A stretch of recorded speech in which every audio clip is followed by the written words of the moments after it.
Hey everybody, welcome to Love and Reload, the voice of the relocation industry. I am your host, Ben Cross, and I'm so blessed and honored to be here today with my friend Meredith Morris. Hey Meredith, how you doing?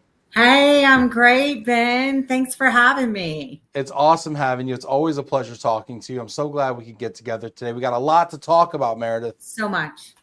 So much. We got the Texas SHRM Global Business Conference coming up. In 2 weeks? Maybe it's right Two around the weeks. corner.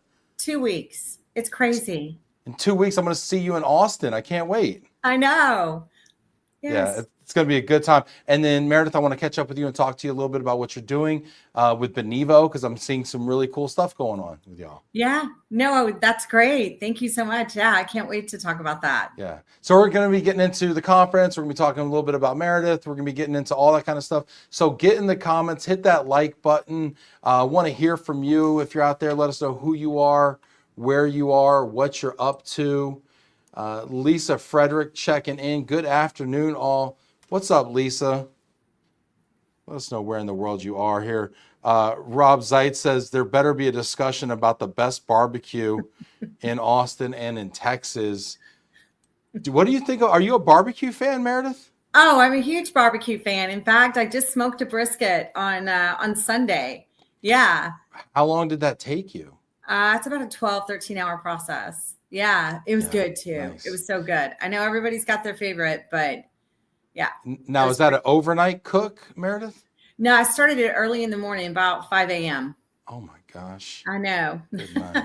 Now, what are you? Now you got me on barbecue here. Get in the comments if you got a dog in that fight. I want to know what your favorite barbecue place in Texas is, and what is your favorite barbecue to eat? Because we have a raging debate here in the office between our brisket people and our pulled pork people.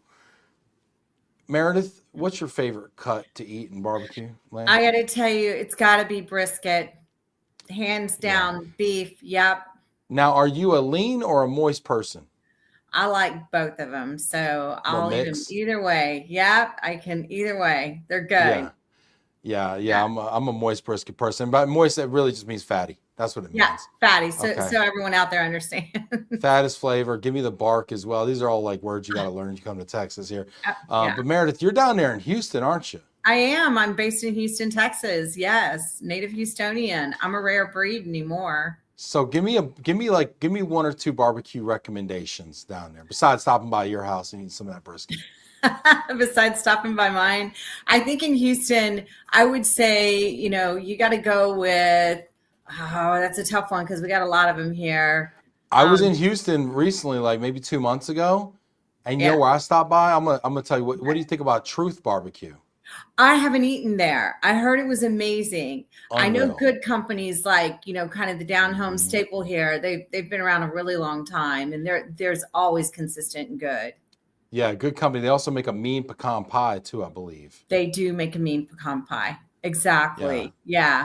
That's when you know you got a problem. When you know about the pecan pies in Houston, about 4 hours away, you know where the pecan pies are at. So yeah, we got people checking in here. We got people getting in the comments here. Let us know what your thoughts are on barbecue. I promise we'll get to the relo, but this is barbecue and relo today with Meredith and Ben.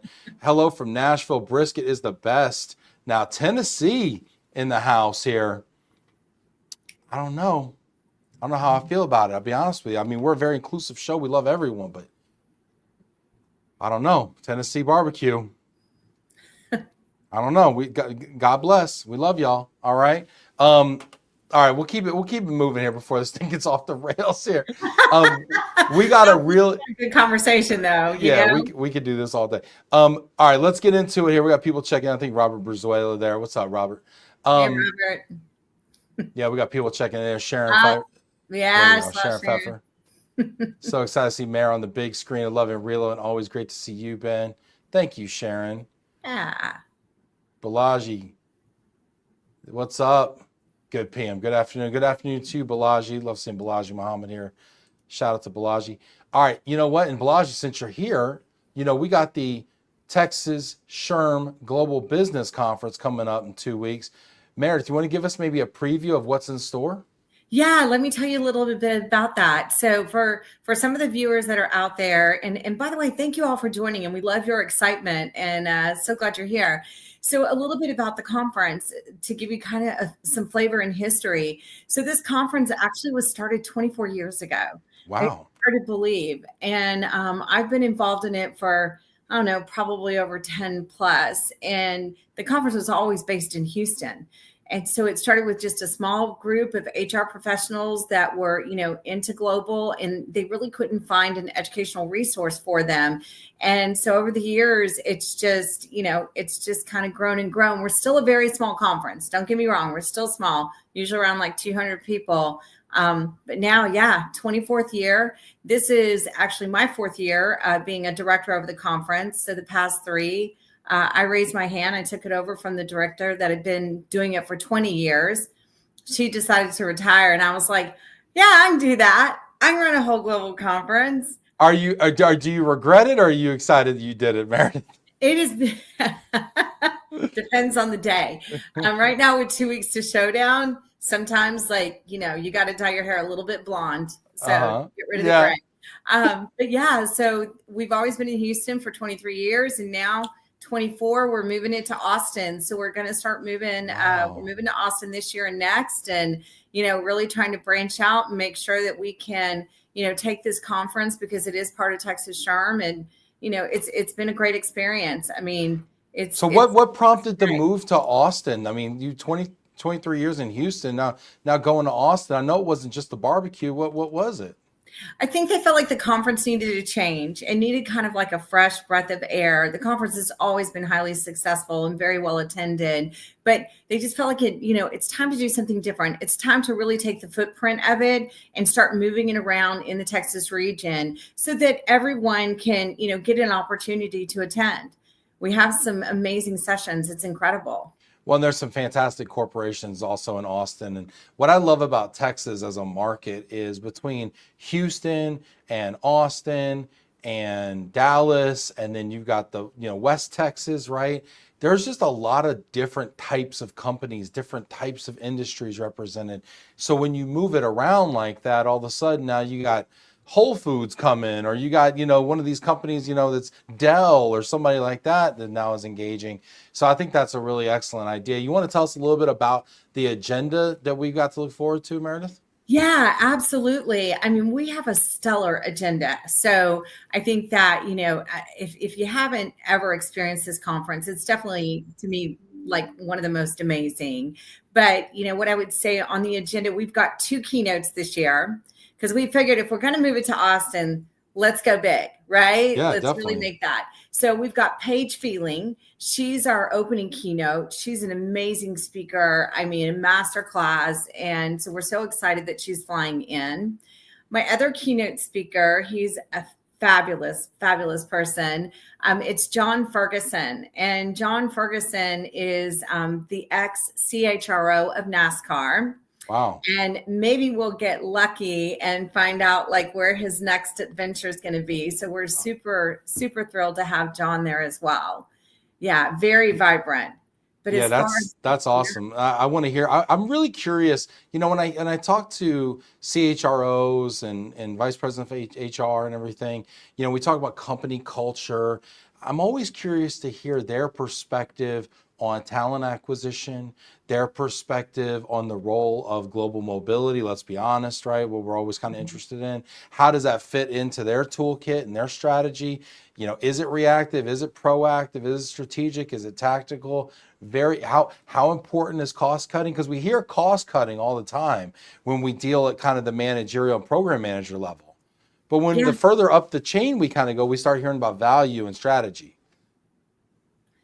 Yeah, well, I mean, it's a good point, Ben. So, when we're talking about those different levels of conversations, because, an organization is like Legos, right? Everybody has an important part in order to make it a whole piece, right? And the CHRO, they're kind of behind that vision, really, really building it out. Oh, hey, Chris, just going to give you a shout out. Hi, good to see you. What's up, Chris Murphy? What's up, Chris Lagerman? I see y'all out there. Chris Murphy, Chris Murphy. So, when we're talking about that, they're up here with, all of the different pieces flowing in different directions for all different types of levels of practitioners that run the HR functionality within the organization. So it ranges. So even when we're talking about talent acquisition and global mobility, it's a critical point. Talent is still a big critical point I think with a lot of organizations, especially if you're in an industry that has specialized type career sets. So that plays a really big part into that and how they can functionally work together. But, those are only some of the pieces of the puzzle. And it's always a challenge. We know it's always a challenge, within every organization. So I'm super curious to talk to the former CHRO of NASCAR and John.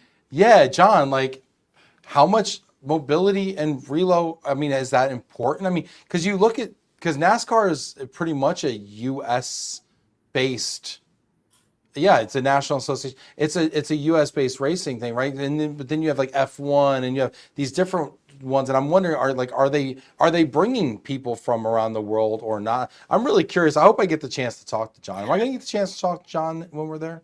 Yeah, we'll get you a chance to talk to John. He's going to be there all day. So he's coming in the day before. So absolutely. Yeah. So I know that we don't want to ruin that surprise until everyone's coming up in the future. So they can just wait till the end of the show. Yeah. But, just to kind of benchmark off of that, besides the keynotes, I actually have a session that's being done by 3 CHROs. It's an executive discussion, and they're really talking about some of the trends that have happened in 2025 and where they see the future of work. So really from a higher level, and, it's been interesting coordinating that conversation, with these individuals and listening to them and what their key initiatives are and what's of value and importance to them that's being driven down, to them from executive leadership. So that's going to be a killer panel. I've got Tony Hunt, who is the VP of HR for University of Texas at Austin. He's going to be, Welcome. He's an interesting guy, A&M grad, but he's working at UT Austin. I don't know how that works out. If the money's right, we can always put a different sweatshirt on come football season. Yeah. And then I've got Tammy Garcia, who is VP of HR with Tokyo Electron. So shout out to Alex De La Garza over there. She's going to be speaking on a panel, one that I'm moderating. Oh, our friend Alex. We love Alex. Yeah, that's great. Yeah, Alex is up. She's coming. And then I've got Carmen Barboza, and she's flying in from New York. She is a chief people officer with a global law firm. So I've got a really diverse group of individuals from different perspectives. And I got to tell you, when doing my run-through sessions with them, it was enlightening. So this is interesting because it's a Texas SHRM Global Business Conference, but it's really more than just Texas. There's players from all over the U.S. Oh, yeah. We have people fly in. We've had people flying globally to come to this conference. Even though it's branded under Texas SHRM, it's just because Texas SHRM created the conference all those many years ago.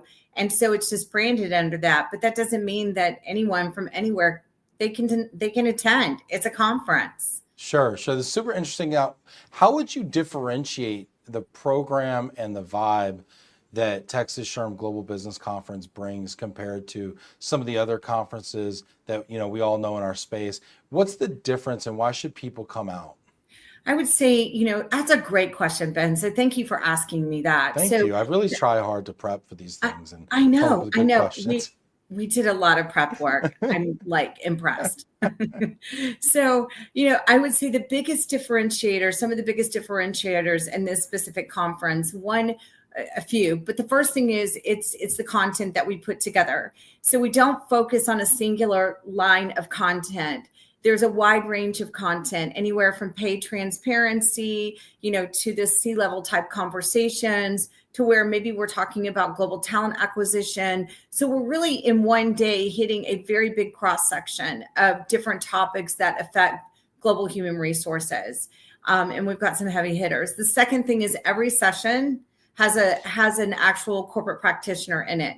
So you'll see every one of my sessions, and except for one of my keynotes, my master keynote in the beginning, Paige Feeling, they're all attended and they're giving relevant information from their practice from their practice. The other thing is, most people, when they think of SHRM, they think of the big conferences and thousands of people. But because this conference is solely focused on global, it tends to be a smaller one that's attended. And that's a great point. And the level of content that's given, it's generally senior manager and above because of the level of speakers that we have and the content that's given. Yeah, no, that makes a lot of sense because I've been to what we call big SHRM, right? I've been to some big SHRMs, right, over in Houston, McCormick Place, or in Vegas, and they're massive. They're 15,000 people, and your headliners, Kelly Clarkson and Jerry Seinfeld, and whatever, and then that's awesome. Like I love it, but like you're walking down the aisle and you might see, Indeed next to Alcoholics Anonymous, next to, the benefits people, right? Next to State Farm. Like you see like everybody who might possibly serve a corporation and come in through, and a lot of them come in through the human resources department, the people department, right? Right. And it's you feel a little lost in the sauce, as they say. And this is more for us, right? It really gives an opportunity for, the every individual that attends, it gives them the opportunity to actually sit and interact and talk to people. They're able to start building their network. They get relevant content and key takeaways, and that's huge and that's the same thing. The messaging we hear year after year after year is that don't make it big. Keep it kind of small, because it does give the opportunity for others to really benchmark, build their connections, and have a chance to talk. Yeah. At the big SHRM, I mean, you're like ants. You're just running everywhere. No offense against big SHRM, but no, it's cool. It's cool. I'm gonna say one more thing. To that though, right? It's like when I I've been at SHRM, I've been an exhibitor. I stood there with my badge scanner, and I think I scanned almost 2,000 badges over the 3 days. I was a machine. I mean, I was very proud of myself. Yeah. But I had a lot of conversation. I'm like, oh, what do you guys do for relocation? What do you, that's kind of my standard line, right? You have like 2 seconds of people. What do you do for relocation? A lot of them don't offer it, or they just give them a signing bonus, they would say, right? Which is a lump sum, right? And I'm like, gosh, I'm talking to a lot of HR practitioners here, but they're not my people. They're not people who understand the strategic value of mobility, nor do I have enough time to explain it to them because we're all moving so fast, to your point, right? And they're trying to get to the buffet, or they're trying to get over here or whatever, right? And so I don't have enough time. But this is really what I like about the way this is set up, and I'm excited to see it for the first time in 2 weeks. Yeah. But it's our people, it's our tribe, right? It's our people who understand the validity of global people strategy. And the second part about it is, to your point, there's so many senior folks, right? So often we talk to our mobility partners, practitioner side, and they're bought in, they love it, they understand the value proposition, but they still have to sell it to senior leadership. Mm-hmm. Well, this brings senior leadership to the table.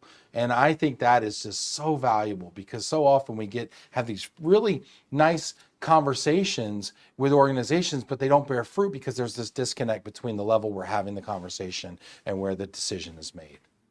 Right, exactly. And I think that there's also, a key point as well, that there's not a lot of global content out there. And there's not and in fact, we're the only global conference in all of SHRM.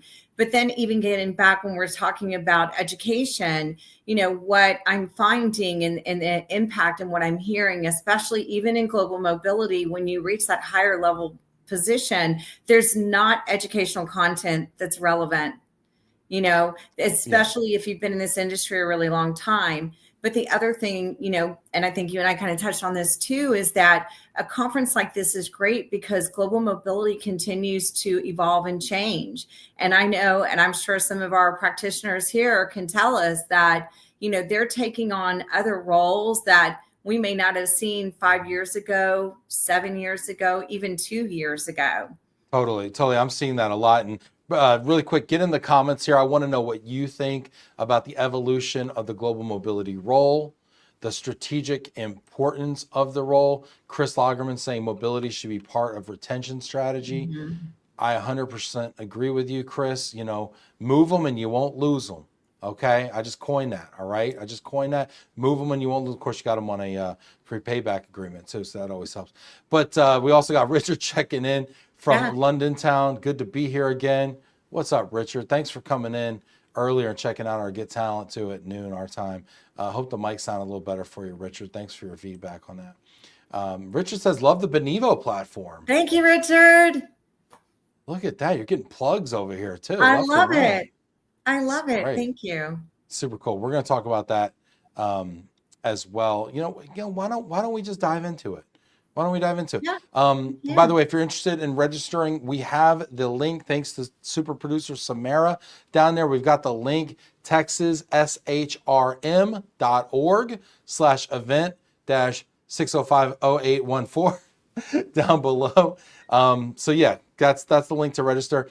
And did I hear this right, Meredith? You got a little deal for some corporate folks? I do. I've got a deal. So if anybody is interested in attending the conference, feel free to reach out to me. You can DM me or text me or whatever, and I'll send you the code to register. We've got a discounted price for you. So just because you're on here today, I've got a special rate. So, and I'm trying to get the code before the show ends. So I'm trying not to look at my text so I can. We're gonna do it. Hey, Sammy, put in the thing to also that they can DM Meredith for a promo code. Okay. Absolutely. And before we move on, I do want to talk about just a couple, if you don't mind. I want to share some of the other speakers that are going to be at the conference, just to kind of give everyone a little bit of a flavor, of what. And really, honestly, for everybody that's on here today, this gives you a flavor of what's on the top of mind, not just within corporations, but also what your clients and your prospects are thinking about as well. So I thought I'd share just a few more of the sessions. Is that okay with you? Love it.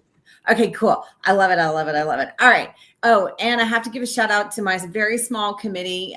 Some of them are on the call today. So thank you guys so much for, 12 months worth of hard work. We're so excited. All right. Let me tell you what we got going on. Just a few. So we have an incredible immigration panel that Francisco Solis with CBNRE is going to be doing. We have BAL and Fregeman and Erickson. They're going to be on that. So I can't wait to hear that. I'm actually doing a panel as well. Okay. We're doing the strategic role of mobility and the future of work. So I've got Molly Stout, who's going to be on there, Karen Hell with Indeed, and then also Alex De La Garza. But some of our other heavy hitters, just to give you guys another flavor of some of the other ones, betrayal by leadership. If trust is currency, most companies are broke. Oh, wow. What a title. Shots fired. I like that, though. I like it. That's Jasani Courtney. He's VP of HR with ABS. So shout out to DM, for helping on that one. Charting the human course, navigating change with people at the helm. Sarah Prisner's doing that. And then we've got Kevin Lennox. We also have John LaBouffe with Kevin Lennox is with Seadrill. He's also a VP of HR. And we've got John LaBouffe, who is Director of HR Strategic transactions with Lyondell Basell, and he's actually doing the HR playbook for mergers and acquisitions. So those are just some of the folks that are coming and speaking. So if you haven't signed up, and that's just a couple of them, you probably need to think about it. I love the M&A conversation because we're seeing so much consolidation across every industry. I mean, obviously within our industry, we're seeing it, but on the larger scale, we're seeing so much consolidation across industries, and the M&A stuff is starting to impact folks. And if you have business units in other countries, other continents, even in other states, right? And you start putting them together, there's massive tax impacts, there's massive immigration impacts, and you want to start moving people around to run different divisions. You're going to keep some folks, move them around. You might dismiss some folks. Chairs are going to rearrange, and you got to know how to keep that talent mobile. I mean, I just think it's so timely. Yeah, I mean, agreed. And I mean, I was excited when the committee put this together and we kind of started, pounding around on the lineup. And I tell you, it's going to be crazy and it's going to be good. And back to your M&A, that's true. That's how a lot of companies actually get launched into global. That's interesting. I never really thought about that. I should study that more. I think we as an industry should study more. What is that tipping point for companies where they say, gosh, I need a program around this. I need a policy around this. Because, let's be honest, we all start just cutting a check, right? Well, first we all start hiring locally or all remote, whatever. And then we start cutting a check to folks, and say, oh, come on, get on down here. And then we say, okay, well, that ain't gonna cut it because now we can't actually go out and recruit the folks we want to recruit because we don't have a formalized policy and our competition does. But I always am curious about what is that thing that makes companies get into this space, because we're seeing more and more companies start to kind of skinny down programs or, go to, maybe they're going to lump sums or going to managed caps, things like that. We see these macro challenges happening with these traditionally big clients, but this is just the life cycle that happens. I think it's just a life cycle. And I'll tell you, I mean, even from the M&A perspective, I mean, companies have different reasons for doing it, right? Maybe it's a market launch to get into, maybe it's the quickest way to enter into a market. Maybe it's just that, there's a client acquisition and it seems to be the quickest way for that to occur, for the company to start generating revenue. So there's different ways, but even when you talk about just like the changing landscape of mobility and the different populations, even from my perspective. So, I came from, most recently, an employer of record background, which that's a whole different like beast and animal. And now here being on a SaaS platform, and we're talking about how we manage all these different types of populations, then you're right. That's what we're seeing with companies. And what we're talking to them about is not just a normal, like a lump sum program or an early career program or, traditional long-term assignment, short-term assignment, domestic moves. There is a lot of self-initiated moves that are happening. And when those moves happen, the companies are allowing them to occur, but they're not giving all the full benefits, right? They're getting skinny down benefits. So now they're able to move critical talent by somebody raising their hand without having to offer all the benefits. And they're willing to go move to a new location and fill in a role that another, business unit or division or manufacturing firm is looking to fill. And they literally just do tax counseling, maybe a lump sum, and immigration.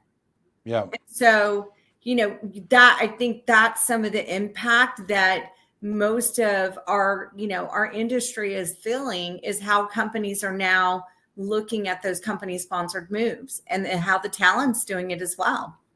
Yeah, I think you bring up a really good point, and I want to touch on that. First, I want to say hi to Janet Turner. Oh, hey, Janet. Hey, what's up, Janet? Good to see you. Janet's on Facebook. Hit that like button, get in the comments, check in with us. We want to give you a shout out here. I gave a little shout out to Miriam and Maya there as well. Oh, hey, Miriam. Hi, Maya. Yeah, Maya's my co-director this year. Yep, very cool. And let's see here. Hosea Botley checking in, saying, sorry I'm late to the show. Hello, Ben and Meredith. What's up, Hosea? Good to see you, buddy. Hey, Hosea. I love our people. We have the best people. I do people. too. I love them all. I can't wait to see them in Austin. It's going to be fantastic. I know Hosea and Aversal are going to be there as well. Yeah, they are going to be there. I'm so excited. I haven't seen them in a long time. So this is going to be great. Yeah, it's going to be a lot of fun. And you brought up something before, and I want to touch on too. And you talk about the services that are kind of required, and kind of like we talked about the tipping point of kind of getting into global mobility and what gets us into it, or what gets our clients into it. And I've noticed as we talk about new job titles and new job functions and things that are being combined that weren't always combined, I'm seeing this title of global mobility and immigration.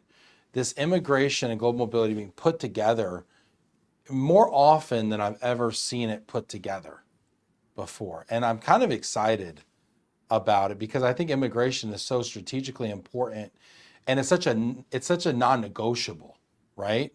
Yeah. That I like to see global mobility being kind of coupled with non-negotiables.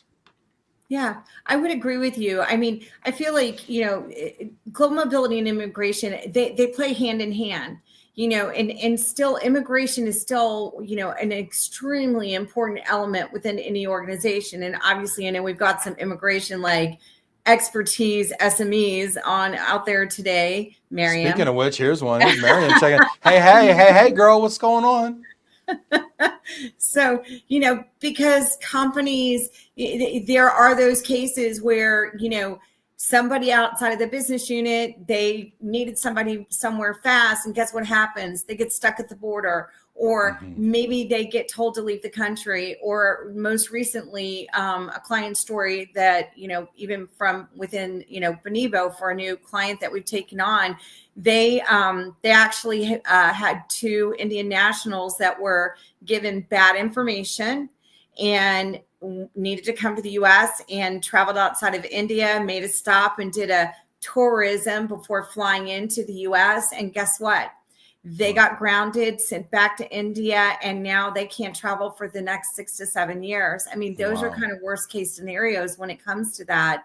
But then there's also, there's always a compliance element, and there's always the permanent establishment risk. So, immigration plays a key part in that. And businesses, the issue is, and I know everyone, Jack's on the phone, he can tell you too, Jack Jample's out there, the business is like, we need him there now. Get him a tourist visa. Get him, whatever it takes. Yeah. Whatever it takes.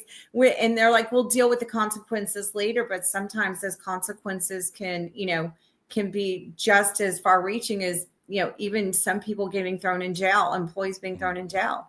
So, you have to think about that. Speaking of getting thrown in jail, Jack, the Eagles fan, is here. Hey, Jack, it's good to see you, buddy. Love you, man.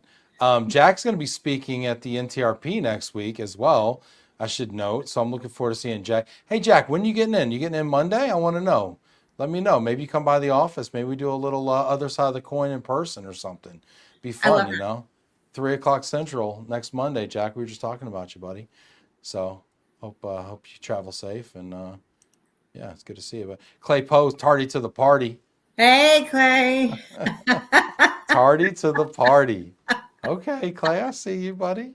Yeah. I see you. Clay served on my committee for Global for a few years, and then he had to drop off, but I'm sure he'll come back eventually. If we guilt him enough, that's what this is about. It's public shame. This show, public shame, goes so far. Clay will be back in the fold, I'm sure. Richard Majewski says, Jack Jampel, go Birds. See, I still remember the stuff I learned over COVID. You can forget that, Rich. How about them Cowboys? Meredith, you got a football team. NFL's kicking off this weekend. Meredith, who's your team? All right. I have a lineup, all right? All right. So it's always Texans. Okay. Then we go Cowboys. Okay. Then we go New Orleans Saints. Are we just getting further away? That's what we're doing. We're just kind of dropping a pin and then doing a little. It's all staying between Texas and Louisiana. Okay. I love Louisiana. I feel my Texans. I feel them. They're in there. Of those 3 teams, the Texans probably have the best record going into. Sammy, what are the Texans' projected win total this year? Take a look. I know my Cowboys were. I think they were 7.5 before they traded Micah Parsons. At least the Eagles didn't get him. Sad day here. Jack says, I'd love to try to get to your office. 3:00, Jack. We'll do a show. You could sign our wall of fame, Jack. We got your picture up there as well. So you could sign that. Yeah.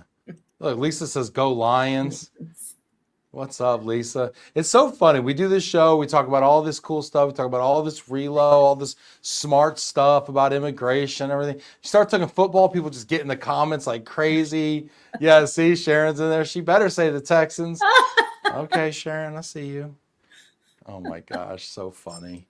But that's why we do the show like we do it, because we want to have fun, Yeah, of course. You got to mix it, right? I mean, because there's so many interesting things we can talk about. I know we could go a long time. Speaking of mixing it up, are we going to have any fun in Austin, or are we just going to learn a bunch of stuff?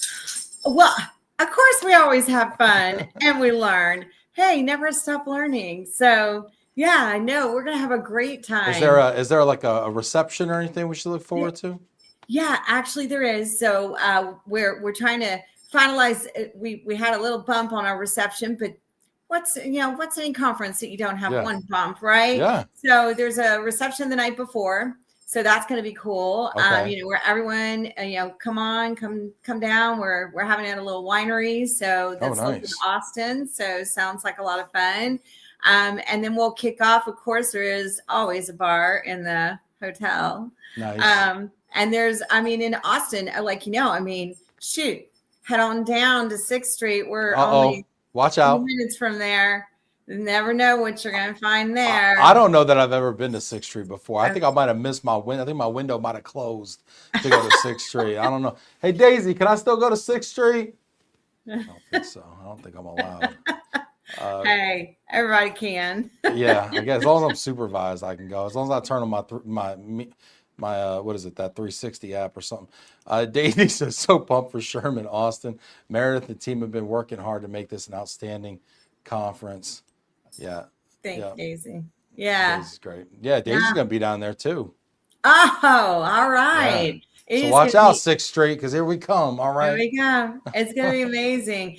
And then you stick Miriam and DM out there with us, and Clay's coming too. So Clay Pell will be there. I know he signed up. He texted me. So I'm like, let's go. Come on. So Meredith, I may be coming in Tuesday. Awesome. Because Lil Wayne's there's a Lil Wayne concert Tuesday night in Austin.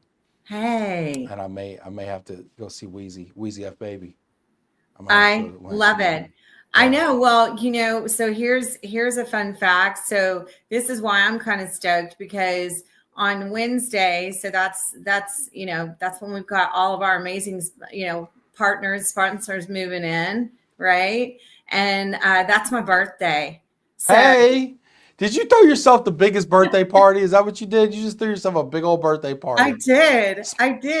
So I need everyone to come on and come celebrate with me. Oh my gosh. We're going to kill it. Oh, now that I know that, I mean, it's on. Let's go. Daisy said 4th Street is for adults. I think we might get run off 6th Street. See, Daisy already knows too much. She already knows too much. All right, Daisy, we're going to 4th Street. How about 4.5, 5? How can we do 4.5, 5? I got 5. Do I hear 5? All right. Anyway. Right. Exactly. Yeah. So, I mean, why not celebrate? But then on the 18th, we got to go all in. It's all about the conference. Yes. Moving in there, getting some cool things done. Yeah. Great session. And also, guys, look out, because I'm going to be doing some Love and Relos live. I want to get back to doing more Love and Relos live in person from the conference. So Meredith has graciously made space on the Wednesday before, right? Yeah. Wednesday we're going to do something with our supplier friends, and then Thursday hopefully we can talk to some of those really cool corporate guests and speakers. Yep. We're going to get a great speaker lineup with some of our corporate guests, and maybe even some of our Texas SHRM board members who are also corporate practitioners. Maya's out there. She'll do it. We'll get Maya on there. I love it. Let's see. Clay says, and if you're feeling really young, try Rainy Street. Craziness. What goes on at Rainy Street? It sounds. Yeah. What goes on at Rainy Street? I haven't been there. Shoot, Clay. Meredith's turning 21. We gonna take her to Rainy Street or what? Hello, right. Clay. Tardy to the party, but with all the information. I like it, Clay. I dig it, man. Clay was late because he was doing research, and I respect that. This is so much fun. Meredith, but I got to know, this conference sounds fantastic. I'm going to see you in 2 weeks, but I am really curious about what's going on with you professionally at Benevo. I'm super excited to hear kind of about it and what kind of cool stuff you got going on. No, thank you. I appreciate you asking that question, Ben. That means a lot to me, because rarely do we get to talk about, ourselves and, the kind of flavor of who I am. And some of those that, haven't met me, I've been in the mobility industry, quite a long time. I think the years start, well, only a couple years, according to my 21st birthday. That's the 17th. You learn really fast, Meredith, for only being in a couple years. So, I've done a lot in this industry, worked in a lot of different lines, household goods. I've done destination services, corporate housing, the RMC side of it, employer of record. I've done the contractor piece of it with the staffing and recruiting and international projects. So I've a pretty diverse background. So now being over here at Benevo, what a great opportunity, to work directly with Nitz, our CEO, and really we've got, it's a technology platform. And so what a lot of individuals may not know is that, technology in the mobility industry is moving very, very fast. And this is a platform that many organizations use as a single source of truth for them to take all of their different populations that are moving. Just like some of you guys that showed up a little late, I was talking about the self-initiated moves, and that's how people are, filling in and filling talent in roles, and the benefits are kind of skinning down. So this gives them that view into it. But the coolest thing about it in working for a technology company, and this is my first time in technology, but it moves fast. Like, it doesn't stop. And, when you see these tech startups and these great ideas, like think about the Airbnb and, even like Uber and Amazon, I mean, the concepts is constantly moving and changing. And so now AI is playing a huge role in the global mobility and these different types of populations that are moving. And there's some cool stuff that's happening with that. So Yeah, that's I'm interesting. very intrigued because, I'm seeing some of the posts and some of the marketing that's coming out from Benevo and some of the stuff that they're talking about. And, we have conversations about how folks are using AI in their data. I mean, I literally had a conversation internally about this, just earlier today.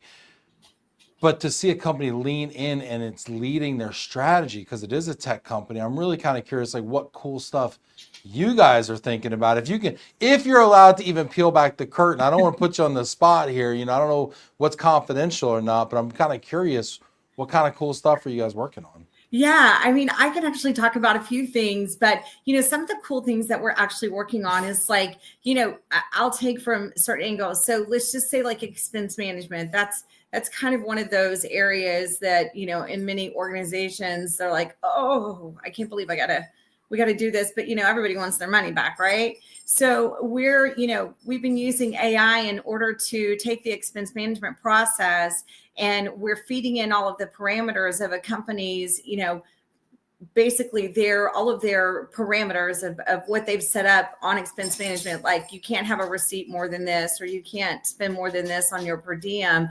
And we're actually using and training AI to start managing that process, so that now when the expenses are uploaded, then they're able to get their money within minutes, like literally on a virtual credit card, Wow. in their bank account, and in multiple different currencies across the globe.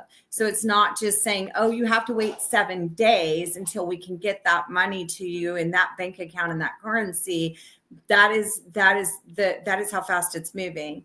So that's cool. kind of cool. It's very cool. Well, especially if you're moving and you need money and you've blown like That happens all the $2,000 time. out of There's always your, this weird little crunch, right? Where it's like, yeah. okay, I'll reimburse this or something, but you haven't started at the company. You don't start till you show up all the time, if you're a new hire, right? So it's like, if I'm moving in August, but I don't start till September 1, I'm out of pocket. And what if I don't have the funds or the credit or whatever, and I need to get paid? I mean, there's a lot of things that kind of, from a cash flow perspective as an employee, that are challenging, not to mention the cash flow constraints our corporate clients, our lovely corporate clients put us under when they stretch our terms out, So there's, it seems like you're addressing kind of a real world problem from a few angles. Yeah. But even with that, Ben, I mean, there's fintech solutions. So the Benevo platform has fintech moved, that's also integrated into the platform. So like we have, there's a pay later program within the platform. So when employees are actually in that same situation, exactly what you just described, same thing, they can actually, once they are initiated, they can go into their portal and they can borrow up to $3,000, $3,800, $4,000 from Benevo. And then once they land in their new location, they pay it back interest free. So there's always a solution for something. It just depends on how you're doing it.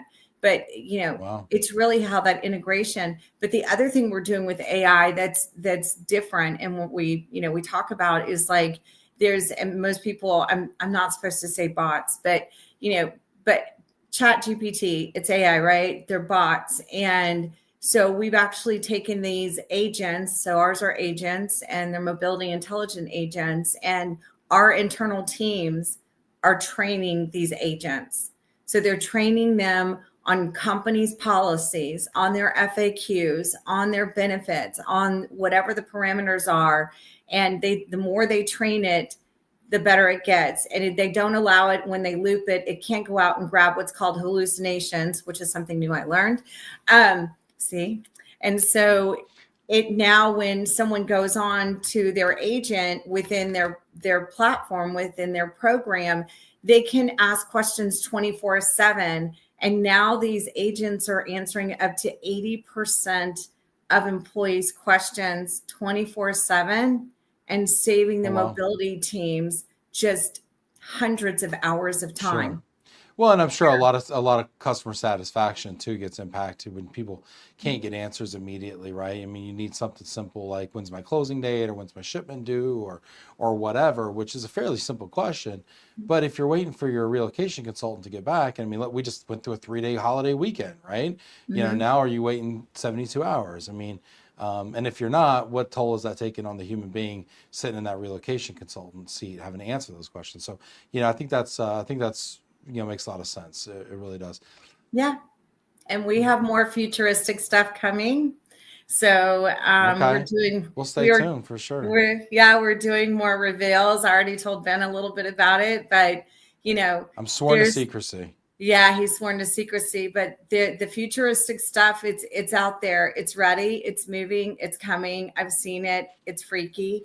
I'm not going to lie, but it's going to change how mobility is managed in a lot of respects. Wait, is it Rainy Street freaky? Because Clay says bring bail money. So I don't know what goes on. I don't know what goes on in Austin, but you know what? I'm here for it. I'll be honest with you. I'll bring a little extra cash, or maybe I get a little pay later from Benevo. I don't know. Maybe I need $3,800, you know, down there on Rainy Street. I don't actually know. We're gonna find out. I'll let Nitson know though. I'm good for it though. I promise you that. Hey, you know what? We're having a lot of fun here. We're talking about, you know, relo stuff, but let's have a little bit more fun, Meredith. Okay, you want to play a game with me? I'm going to play a game with you. All right, let's play a game. Let's play a game. This is our favorite time of the show. It's called Overrated, Underrated. Meredith Morris, do you know how to play the game? I do. Well, okay, go ahead. I know how to play the game, I think, but let's It's very simple. It's a very simple game. There's only two things you need to know. One, I will give you a topic, and you will tell me if it is either overrated or underrated. Okay? All right. Secondly, and a little bit more difficult, I will tell you if you are correct. Okay. Let's go. That's scary. Topic number one. Topic number one. The Powerball lottery, the next ball up. Oh my God. It's so overrated because I haven't won it yet. My ticket hasn't hit. You're due. You're due, buddy. What's it, 1.6 billion or something right now? Something. Where's my ticket? Yeah. I need just a little bit of that billion. That would change a lot of things around here. I'll tell you what. Change a lot of things for me too. Change a lot of things, man. I'll tell you what. It's over. I think it's overrated. My mom texted me, you got to be in it to win it, man. You getting in it? I'm like, you know, it's got to be. I mean, if it's $1 billion, what's the prize? Sammy, can you look it up? Sammy's gonna look up the prize. If they're giving away $1 billion, that means there must be 1 billion tickets sold. Like, how am I supposed to compete with that? I don't know, but I always got to think like, I can't even win Employee of the Month. I got 5 people over here. Okay, how am I supposed to win Powerball? All right, I can't even win Employee of the Month. And see, the dog knows. My dog knows exactly. What kind of what is it? 1.2 billion. I was off. 1.2 billion. What would you do with $1.2 billion, Meredith? Besides never talk to me again. Oh no, we'd still talk. Oh my gosh. She'd rub it in. It'd be like 2:00 in the afternoon. What you doing? From a boat somewhere in the Mediterranean. That's exactly it. But I will tell you that when you win that sum of money, you have to invest some of it, but you also need to donate. You got to give back. Yes. Because that's money I didn't have before. So definitely we give back to multiple different causes and really help support those in need. For sure. Yeah. For sure. Well, you know, off the top, you're going to give 50% to the United States government. Oh, for sure. Because I think you only take home like about 590,000 or something like that. Only 590 million. Sorry. Look at this. Sharon says you gotta buy a ticket to win. Okay. Well, this ain't a raffle. Okay. This ain't a raffle at the HRP. Okay. This is the Powerball. Are you in it? Get in the comments if you plan on buying a ticket. When's the drawing on this thing? When's the drawing, tonight. Sammy? It's tonight? It's tonight. Oh my gosh. I might get. I don't know. We may I show might get up a at the little piece. Texas SHRM Conference, and guess what? I might walk in a new millionaire and champagne for everybody. Yeah. What's tonight? All right. Sammy's. You gonna give me a ticket, Sammy? Are you now? How many? You have a ticket to this Powerball? I haven't bought a ticket yet, but I got cash in my wallet. Let's go. Cash ready to go. All right. Sounds good. All right. Powerball. Yeah, I'm gonna say overrated. But I'm gonna go get a ticket. I'm gonna go get a ticket. Can I just buy them anywhere? I haven't bought a lottery ticket in probably 20. I don't know if I've ever bought a lottery ticket. I bought some scratch offs. I like scratch offs. Yeah. All right. Next one up here. 1 point for Meredith. Next one up, overrated, underrated. Texas barbecue. Underrated. Wow. And it's highly rated. Why is it underrated? Because I feel like a lot of people don't appreciate Texas barbecue because there's so many different flavors throughout the U.S. on how people cook it. You know, especially like Kansas barbecue, Kansas, Missouri, kind of that Tennessee area. Yeah, they're pork people. Everybody talks about their barbecue and nobody can touch Texas. And it's not even close. And I'm well, now listen, I'm talking about the best of the best, right? Like, I'm not talking about Dickies. Yeah, there's Dickies everywhere. But I'm talking about like the real. Yeah, like Joel's Barbecue in Weimar, Texas. A little hole in the wall. Best barbecue. Goldie's. I mean, there's so many good spots, right? So many good spots. Terry Black's is one of my favorite here in Dallas, but originally in Austin. Terry Black's is good. Of course, you got Franklin's. You know, there's a lot of good ones. Yeah, it is if it's possible, it's underrated. And the fact that this is not like, this should be the most sought after food like worldwide. I feel like people should come from around the world, and they should skip New York, they should skip LA, they should skip Vegas, and go right to Hill Country, Texas. You know, and just get themselves some brisket. Exactly. Agreed. All right. Next one up. Overrated, underrated. 2 points for Meredith. Italian food. Overrated. Wow. Watch out. Frankie Donuts is going to come get you. Overrated, huh? Italian food. You hear that, Jillian? Overrated. Jillian Guzda, our resident Itai in the house. Why is it overrated? You know, sorry for everyone out there who actually loves Italian food. It is not my favorite.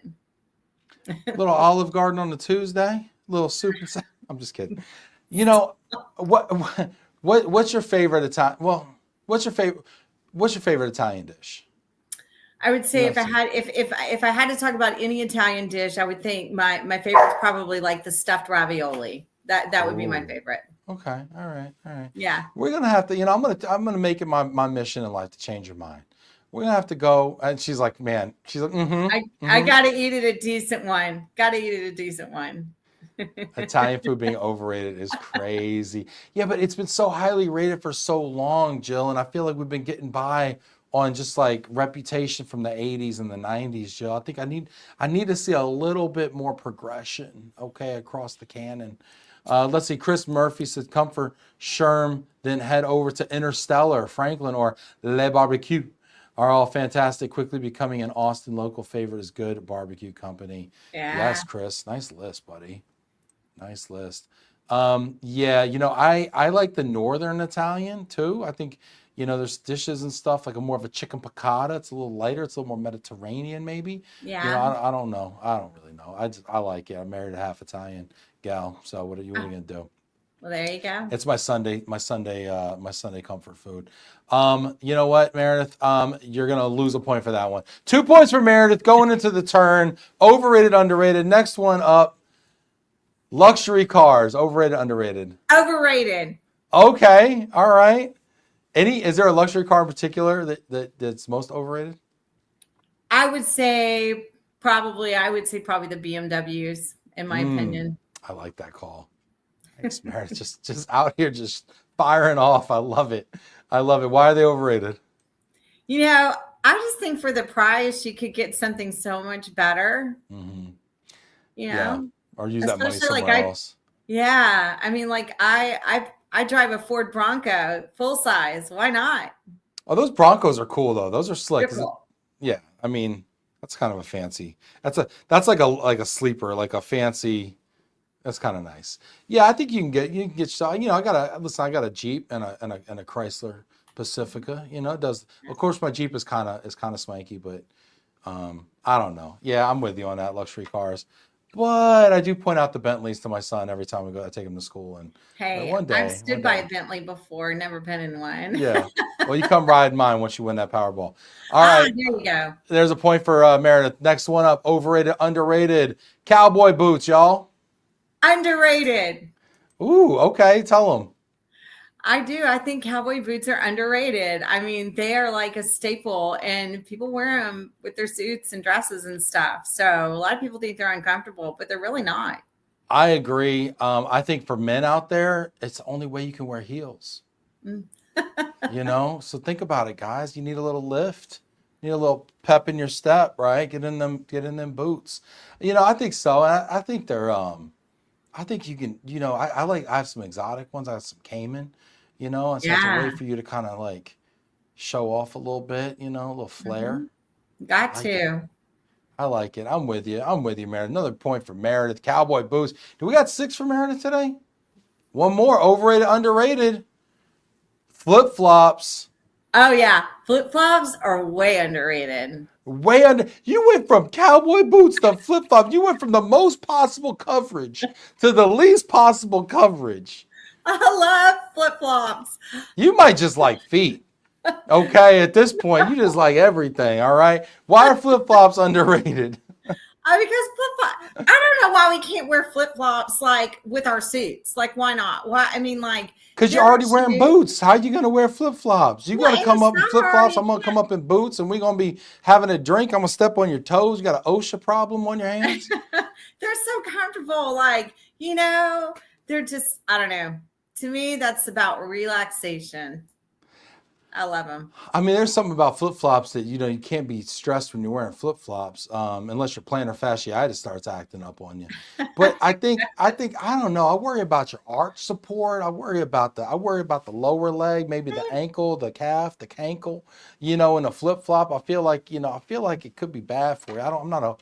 I don't know. They make some pretty comfortable flip flops. I'm not gonna lie. Okay. Even Crocs makes flip flops. I got my first pair of Crocs this summer. Took my Yeah. son. By the way, the line was out the door. It was crazy. It was like, it was long. But this summer, I took my sons, both of them. I got them both Crocs. So I got me a pair too for our annual Florida vacation. Yeah. I do find myself wearing Crocs like an idiot on the weekends. Like I'm just crocking up everywhere. Like, hey, you know, and like I don't know, man. Fat guy in Crocs, it just doesn't hit the same, you know. So I gotta be careful. I gotta be careful. Like Crocs is like a slippery slope, man. You know, all of a sudden I'll be wearing sweatpants everywhere. It's gonna be bad. Man, Sharon says flip flops are the best. Sharon, flip flops or cowboy boots? You can only pick one. Meredith, flip flops or cowboy boots? You can only pick one. I'm going flip flops. Flopping that flop. You're saying flip flops. Samara's saying flip. You've never worn cowboy boots, have you? See, she has. You know, you are fast with an uninformed opinion. I love that about you. You know, don't let the facts get in the way of a good opinion. I'll tell you what. Yeah. All right. You know what? I don't know. Can I co-sign flip? No. You know why? You know what? I struggle with slides is one thing. Even though I think those are overrated because you see people trying to play ball in slides. Yeah. But the little, and they call it a thong. I think the little thong between the toes. It's just out of pocket, man. That thong in there, all in that crevice like that. It's just, you know what it is? They overserve this crevice and underserve the rest of them. I feel like I need not a good balance. No, it's like I need more. Like just spread the pain. I don't want everything's riding on that one little joint. And I blow out a pop top. I blow out a flip flop. Step on a pop top. I'm Jimmy Buffett, man. I'm Margaritaville over here. It can't support me. I need like piano wire or something holding that thing together. All right. I don't know. I don't know if I can give you a point for that one. Flip flops and me just don't go together. Sharon says it's a tough one. Love me some cowboy boots. Yeah, for sure. Yeah. This has been so much fun. It's been great. Meredith, I can't wait to see you in Austin. The conference is going to be fantastic. I'm so happy for you. Things sound like they're going really well for you. That's so awesome. And it sounds like we got a lot of folks in the comments who are excited about seeing us at the conference too. Yeah, I'm so excited. Thank you so much, Ben, for having me. This has been so much fun. We appreciate you supporting, Texas SHRM, the global conference, and to everyone out there, thank you for being here and your comments. It's been great. You made this a fun show. For sure, for sure. And we will see you live in 2 weeks, Yeah. live in Austin from the Texas SHRM Global Business Conference down there. And just can't wait. Just absolutely can't wait. And we'll be celebrating Meredith's birthday next time I see you. That's right. We'll be celebrating my birthday. Awesome. Sounds good. I can't wait. Take care, friends. Good seeing you.